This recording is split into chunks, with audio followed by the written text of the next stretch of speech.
I'm David Bowman. I'm the Executive Director of the Regional Education Cooperative #1, which serves the whole Four Corners region down to actually down to Zuni. So we received 25 grand from the public ed department to do what's really kind of a small project, but I think it's going to be a lot of fun for our students. I think it's going to be really useful for them as far as developing some of those critical thinking skills, maybe get some interest in computer science, and a few other things that I think are going to be just overall kind of professional and life skills out of this.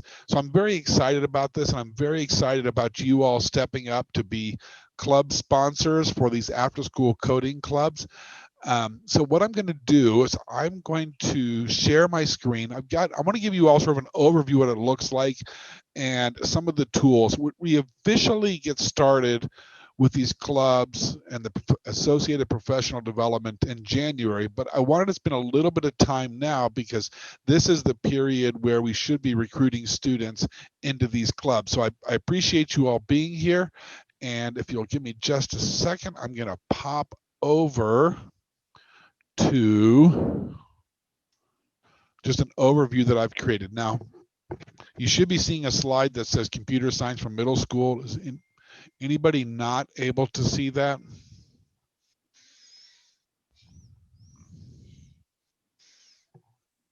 Okay, so I'm going to go through the project kind of quickly, and then I want to take any kind of questions that you might have. I know that some folks are just kind of not really thrown into this, but like, hey, we've got this club, we need a sponsor, it's for coding, would you do it?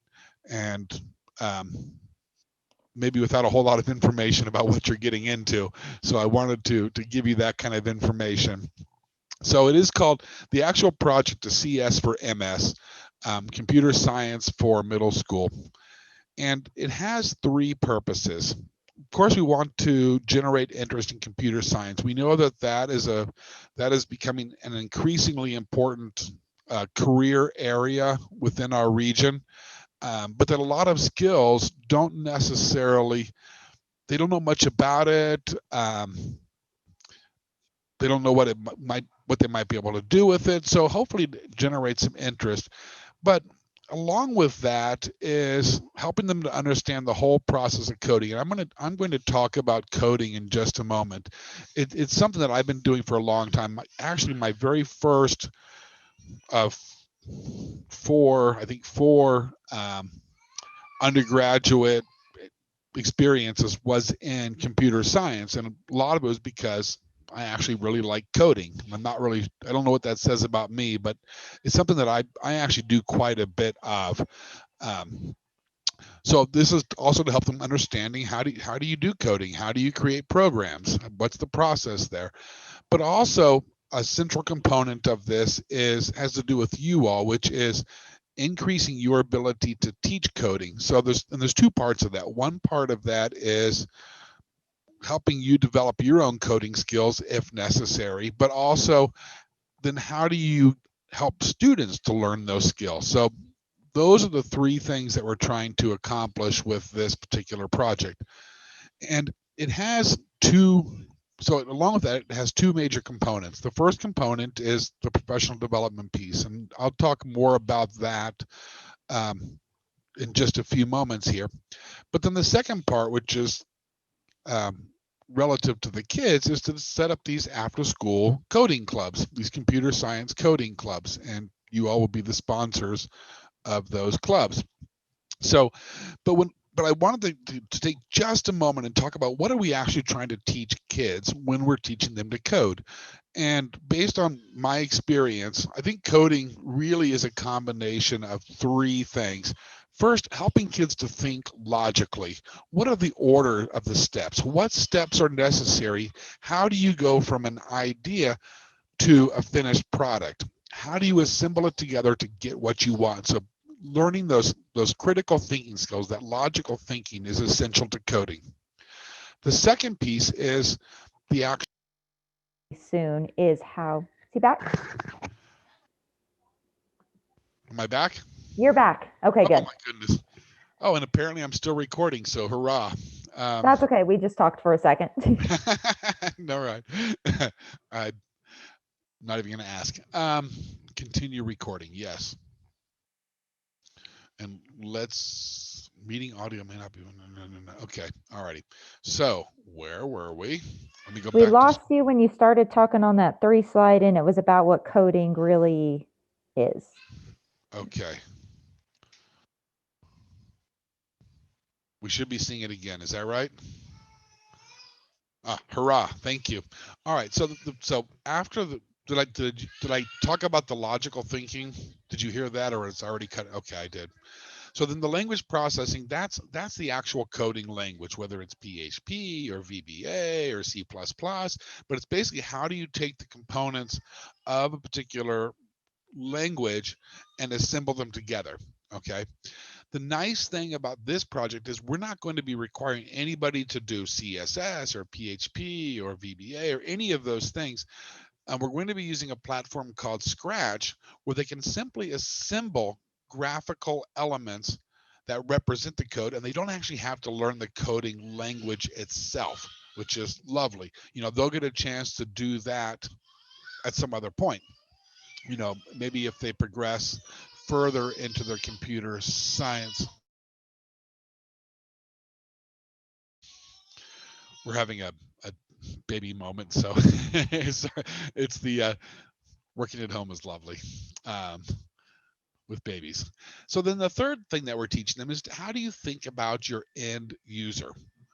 Um, how do you think about what somebody else is going to do with your application, with your product, and to really try to think from the other person's perspective, what is their experience going to be, and how do I maximize it?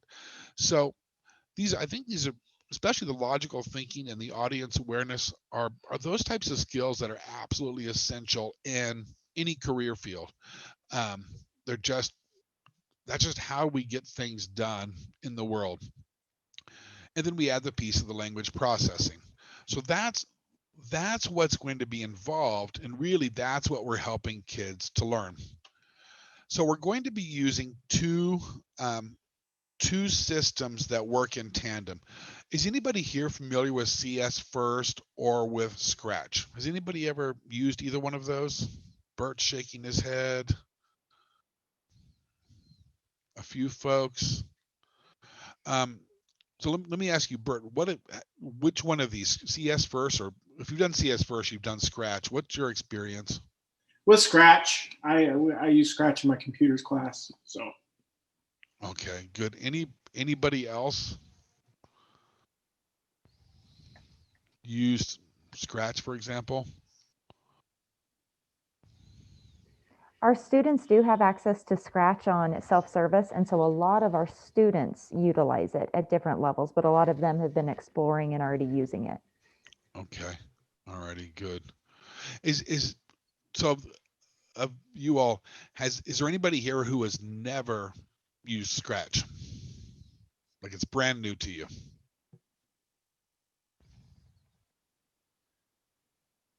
We've used it under code.org. Is that the same thing, Mr. Baum? Yes, I believe they also use Scratch. Okay. So a few folks have had some experience. Well, that's great. That's going to make the PD sessions a lot easier. That's for sure. But I will tell you this: if you've never used it before, the way it works is this. So CS First basically has a series of lessons, of a bunch of things that kids can make, and it walks them through using Scratch step by step by step, exactly how you do it. And it all comes with a corresponding videos. Hey, now do this, and then you go to your Scratch and you do it. So the nice thing is, if even if you've never done any coding yourself or have never used Scratch yourself, it's still possible to do everything that you want to do because it will walk you through it very, very nicely. I've been using Scratch for a couple of years now, and I actually went through some of the CS First activities and lessons just to make sure I remember what I was doing and maybe pick up a few new tricks. But I've always been very impressed by the way these two work together because it does give very clear step by step. You want this to happen, here's how you do it. You want your character to move. Here are some ways you can do it. So it's very nice as far as walking teachers and students through the process of learning coding. So even if you've never done it, don't panic. It is truly made for somebody who has never done it before, teachers and students both. So that's what we're using for the teaching of the coding. All right. So just a couple of quick screenshots from the CS First site. What you will be doing is you will be setting up a class. For all practical purposes, they're called classes here, in which you will enroll the students who are in your club. The nice thing is that once you've set up a class, you can assign activities, lessons, and units to that class. And with that, it'll give you lesson plans if you need them.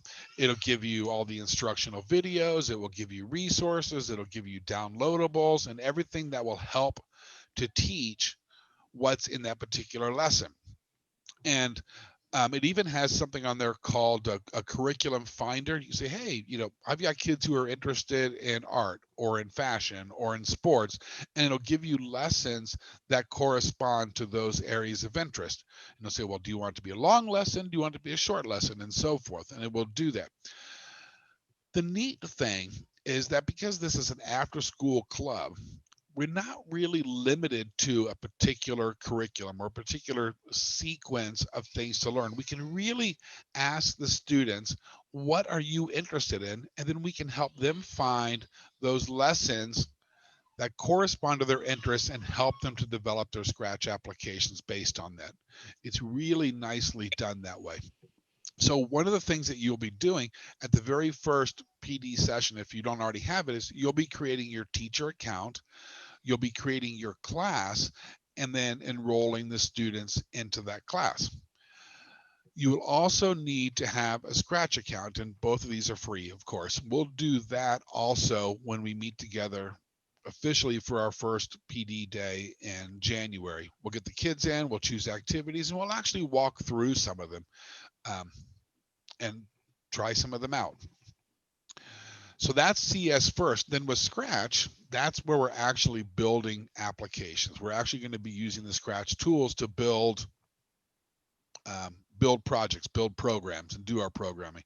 And I was just kind of fooling around with it a bit last week just to make sure that I remember what I was talking about. I made a few, and there's some screenshots. I've got a little presentation. I've got an adventure story. I've got a little racing game that I put together. You can race around and score laps and make interesting things happen throughout it. Simple to do. Each of those took me about half an hour, something like that, because I've done it before. So that made it much, much easier. So one thing you might want to do is over the course of the next few weeks, if you're interested, go ahead and pop over to CS First. There's a link there, csfirst.withgoogle.com, or just look up CS First Google. It'll take you straight to it. And you could create yourself a teacher account and also a Scratch, create an account there and try it out.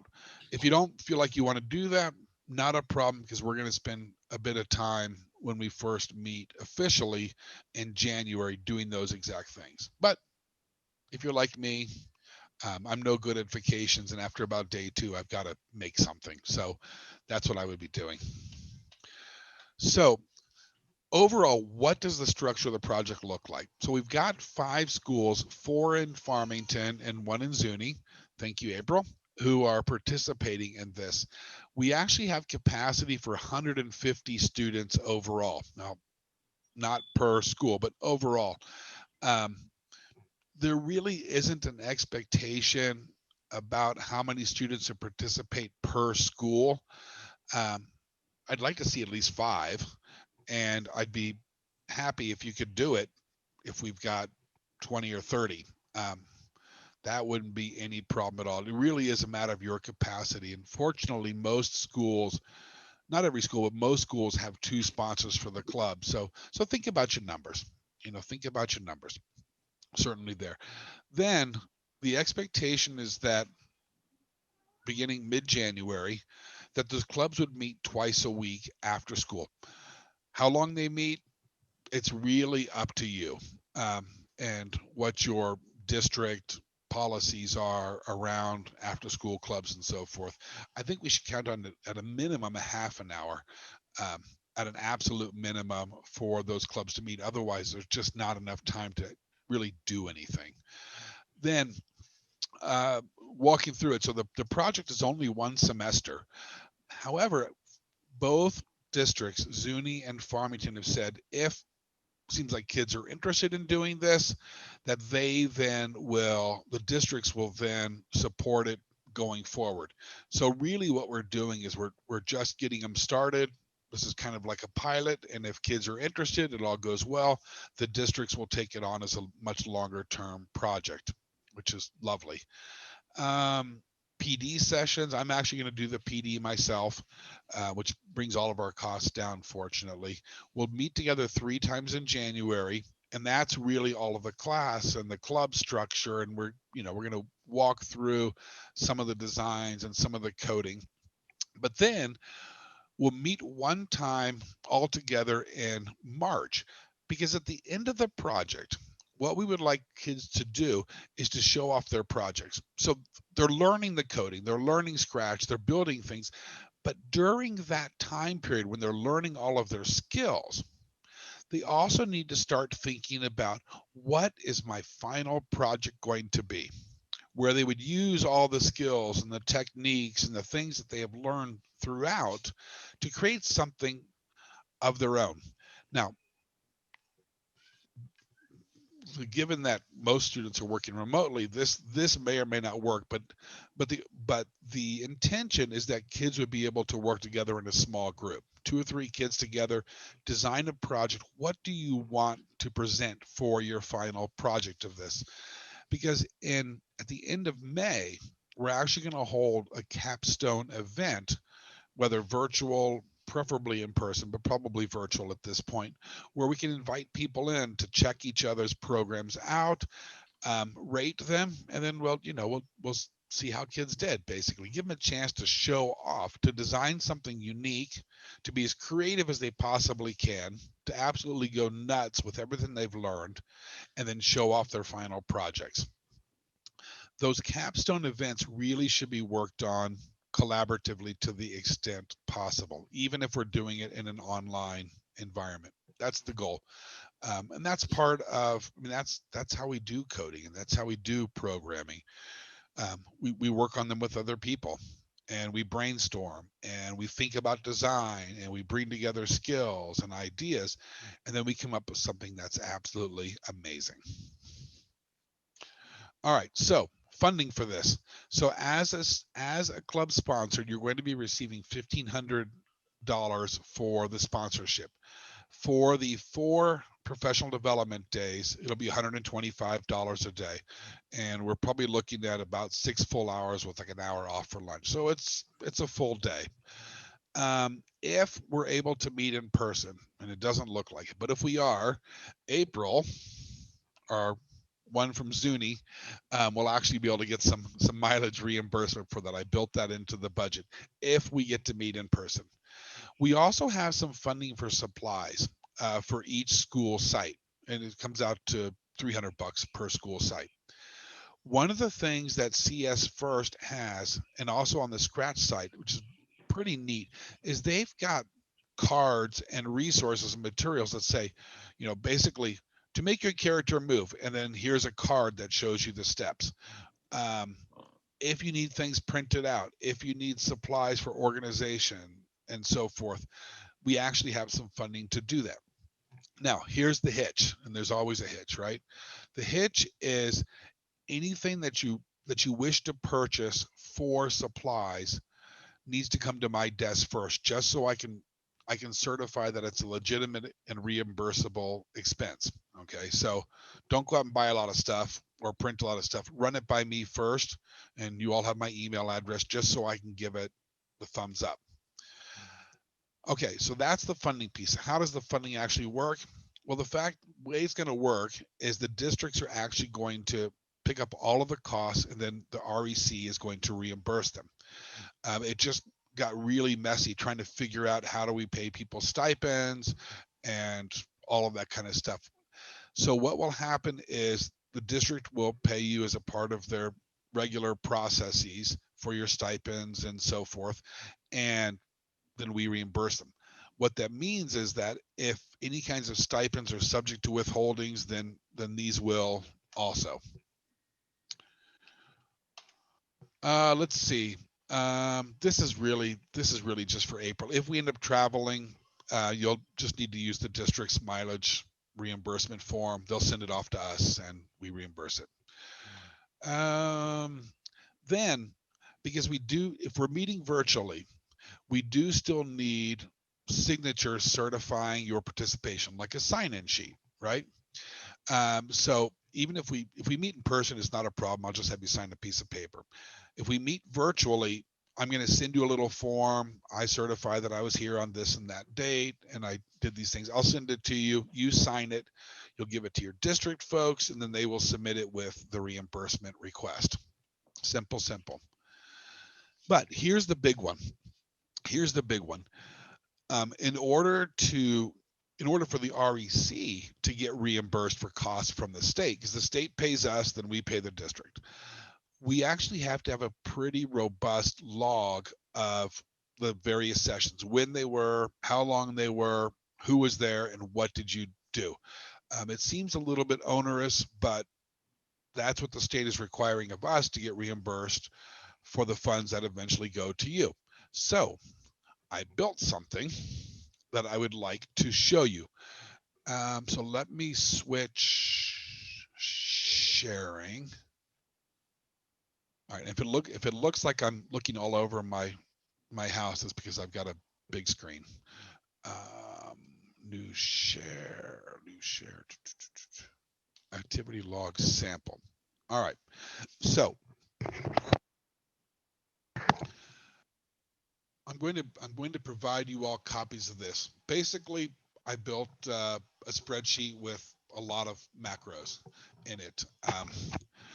There's a blank version of this, which I'll share with you also. But basically, what this is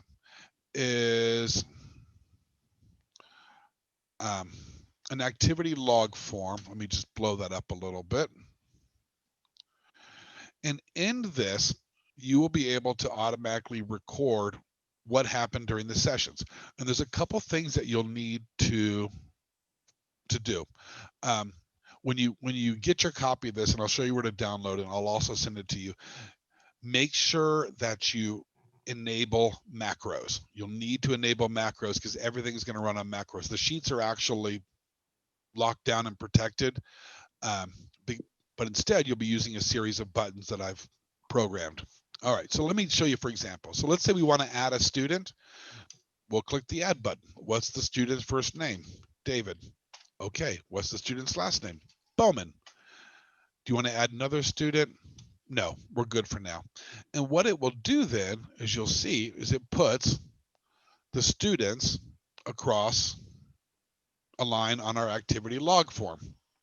So that's how you will enter the students in. You'll hit the add button and you can put in the student's name.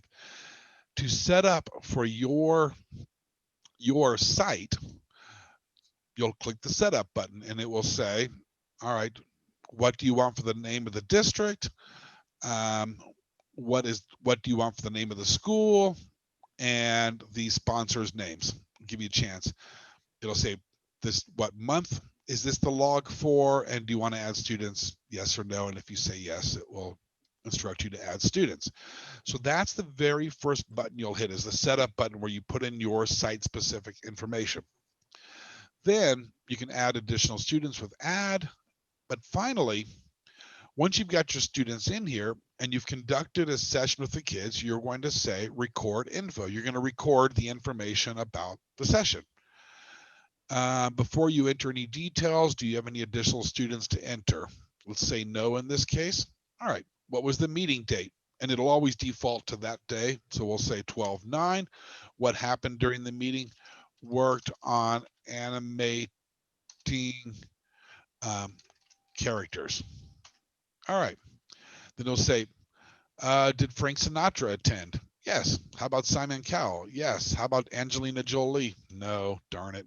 Did Greta Garbo attend? Yes. Did Howie Mandel? Yes. Did Carmen Miranda? No. Did Roberta Flack? Yes. Pavarotti? Did David Bowman? Yes. And then it will record the attendance. You see that, and it'll take you over to the overview page. There's the students' names, how many sessions they attended, and when the sessions occurred. Neat, huh? And if we go back over to the log, you'll see a 1 or a 0 by each person's name, according to their attendance. See, there's David Bowman over there on the side. I attended one session, which occurred on 12/9. And then you can clear it, print it, update it. So that's how this works. Then what you will do on a monthly basis after, at the end of January, February, and so on, you're going to hit that print button, which is going to print off this overview page over here, and you'll need to sign it. So you'll put in your signature, your name will already be in there from before, and you'll put in the date of your signature. You will give that to your district, and they will use that for the reimbursement. They'll also send it to us along with the spreadsheet. So this is actually a very important piece right here, because this is what gets you paid. All right, records the sessions and how you get paid. It's called the CS4MS activity log. Now let me do, I'm looking at the clock also, but let me do this. I am going to,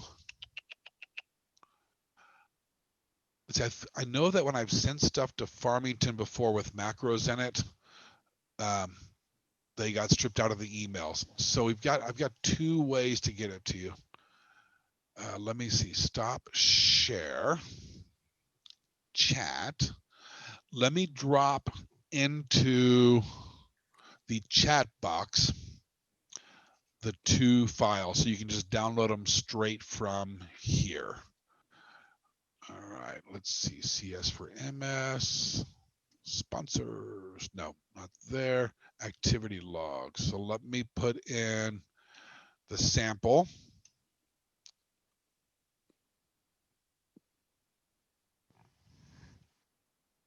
You know what? It's not going to let me do it while I've got them open, which is a quirk in Zoom. And also I'll put in a blank one. All right, let's see. Do you want to save it? Don't save. Okay, let me do that again. Okay, the sample is there, and the template is there. Oh, and I see Michelle is here. Thank you, Michelle. That's great. Good to see you. So I would take a moment and just go ahead and download those, because that way they won't get filtered out by the Farmington email system. So the sample is there and the blank is there as well. So you'll do an activity log per school or per club, and each month you will hit the print button, print it, sign it, date it, and turn it in. David, do we just need one per school, did you say? So when we have multiple sponsors per school, they just work on the one? That's correct. Okay. Now, I think we have one school that actually has 3 sponsors, which is going to get, okay, that's going to get a bit tricky, because the format only has room for 2 sponsors to be entered into it when you do the setup, but the third person can just write their name and sign it also. So that's not a problem. But it is just one per school. Okay. We also have talked about, and I don't know if this is a time or place or later, one of our Brandy Block, she wasn't able to be here. She's done a lot of Scratch. Good. And she is the third, where she could also possibly be, if we have, since we're probably going to be online, if we have a group of kids that are advanced, could almost, depending on the school, I don't know if we're allowed to do that, but regardless of school, if maybe the advanced, or, I mean, we could play around with that as well. That actually, I would entertain that idea. That's not a problem here. You know, assuming you've got enough kids, you could Mhm. basically break it up into 2 clubs for that school, beginning, new club, and then an intermediate club. But in every other condition, every other school, it's really going to be 1. But you know, it's if you got some kids that are advanced, it's not really a problem, because they can do a couple things. One is they can start working on those more advanced lessons and activities in Scratch. Um, One of the things that I think is that I really like about Scratch is that it's possible to take even a simple project and say, okay, what else can we do with this, and really just slick it up. You know, just dress it up like a prom queen and make it fancy, or just start working on their own individual projects. And if they get to the point where they're like, hey, I want to do blank and I don't know how, that's when they go back and start looking up the various activities that'll teach them those skills. So even if we've got a mix of more experience and brand new students, it's a club. It's not, you know, we don't have to be on page 12 by Friday, right? It's a club. So if they want to move ahead a little faster and try something different, then we absolutely should encourage them to do so. You know, they're middle school kids. Let's have some fun, right? I mean, nobody goes into an after-school club expecting to just sit there and be lectured to, right? They want to do things and make things and create things and show them off. And I I think we need to give them every encouragement to do so. So if they're more advanced, all right, take something you've done and dress it up, right? Or come up with something brand new. And if you get stuck on the skills, well, let's dig through CS first and figure out how it's done. Or let's ask somebody else. Or my favorite strategy, click everything and see what it does, right? I mean, I'm not by any means professionally trained in any way whatsoever in coding and computer applications and all that, but I'm pretty sharp. And people are like, wow, how'd you learn all this stuff? Well, I clicked everything. Just and I tried to remember what happened when I clicked it. Oh, that didn't work. Or wow, that's how you do it, right? Or I look it up because I have a need at that point. And I think we can take that same attitude to our students that participate in this.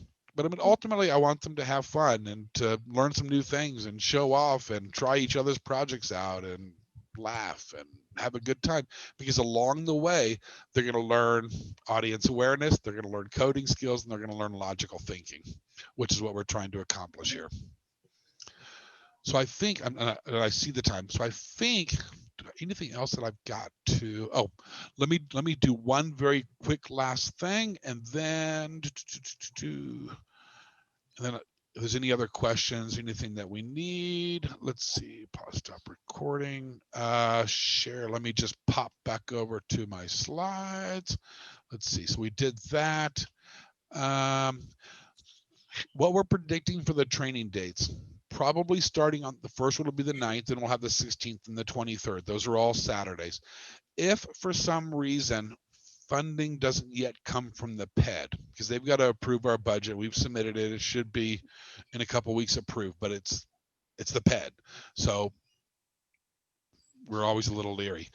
But we think it'll be the 9, 16, and 23, but we might end up backing up by a week 16, 23, and 30th. But pencil those dates in for now. And then for the March one, which is where we're really getting together to plan out how we're going to do the capstone presentations, it'll either be the 13th or the 20th. But we'll have a lot of communication between now and then to make sure that we've got a date that works for everybody. That's it. That's what I got. So what questions, what information or ideas do you have either for me or to share with your colleagues?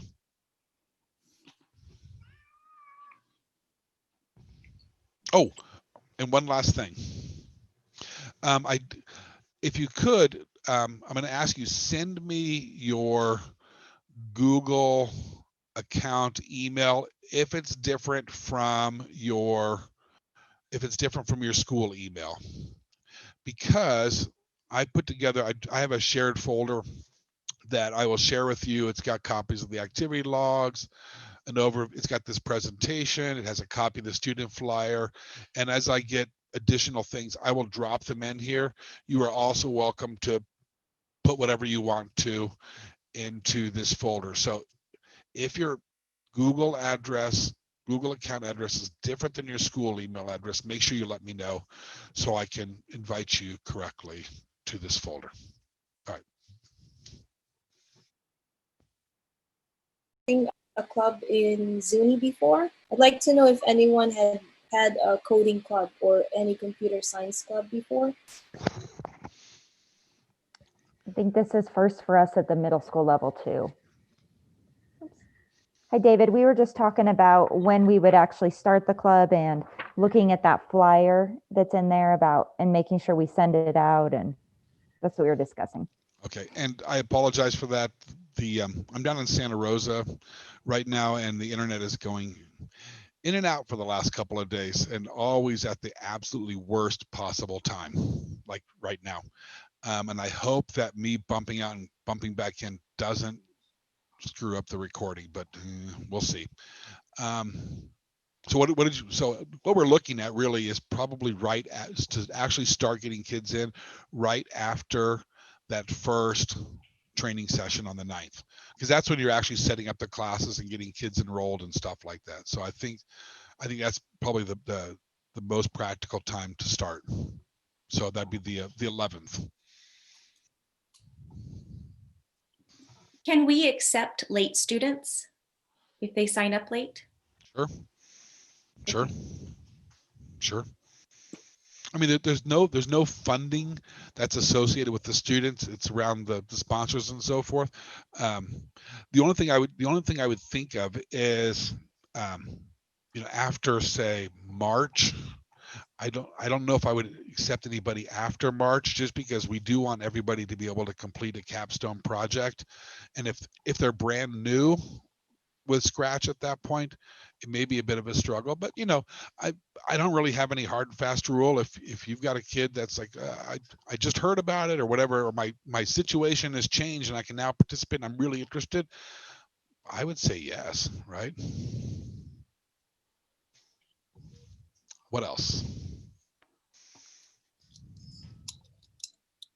Anybody fearful about doing this?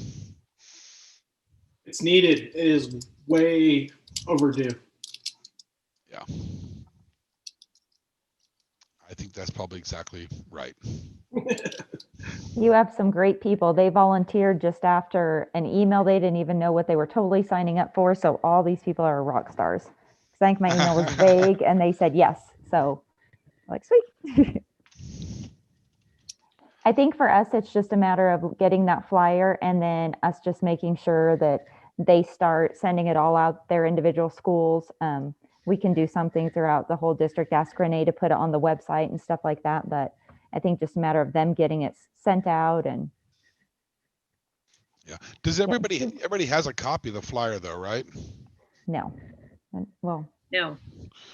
Okay, let's fix. Well, it's in the shared folder. I can email it to you, but let me also just drop it in the chat as well. So give me a second. Let's see, promos. Student flyer 1 open. All right, it's getting uploaded now. There's a space on there where you can put in a sponsor's name, like, hey, if you're interested, this is the person to contact. So I left you a space in that flyer to do that. And if you're interested, that was built with Photoshop and InDesign. But like I said, it's also in the shared folder. I'll go ahead and start sharing that folder this afternoon with everybody, so you should have access to it. And I'll also send it out by email. And it's in the chat box there. But yeah, now is absolutely the time to start getting kids interested. What else? What would you like to know from me? Or what ideas do you have? I'm thinking, I don't know, with most clubs like history or science fair, we should make it a little bit of a competition. I don't know. Competition always fuels it. Innovation, I think. Yes, and actually, when I wrote the proposal and I talked about those capstone projects, I did say there'd be a competition. There'd be rating each other's projects and so forth. And one of the things we'll need to talk about in March when we meet is what are the different types of competition? Slickest design, most fun to play, stuff like that. We'll talk about those. But yeah, absolutely. We'll give folks a chance to compete.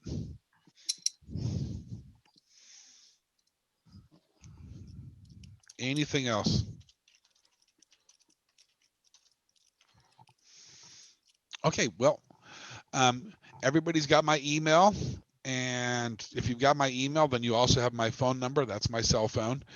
And if something comes up, you have questions, call me. Actually, better yet, email me, because I tend to not answer my phone if I don't recognize the number, because I get a lot of crap. So email me first. And I hope you all have fun with this too. And I think the kids are gonna have fun. I want you guys to have a good time also doing this. And so if there's nothing else, then we'll do some emails and correspondences and things around the training in January. And I look forward to working with you guys on this. And thank you so much. Thanks for stepping up and taking this on. Much, much appreciated. And on behalf of the kids, I'm sure they appreciate it as well. So, David, it was nice to meet you. I'm so sorry I was late to the meeting. Not a problem. If my internet problems haven't completely goofed up the recording, you can go back and watch the first part of it, and I'm going to cross my fingers on that big way, very big way. So, alrighty, thank you all so much, everybody. Have a great afternoon. Stay safe out there, and if I don't talk to you before then, happy holidays. I know that everybody absolutely needs it at this point. So, great. Thank nice you all so much. Alrighty, bye bye.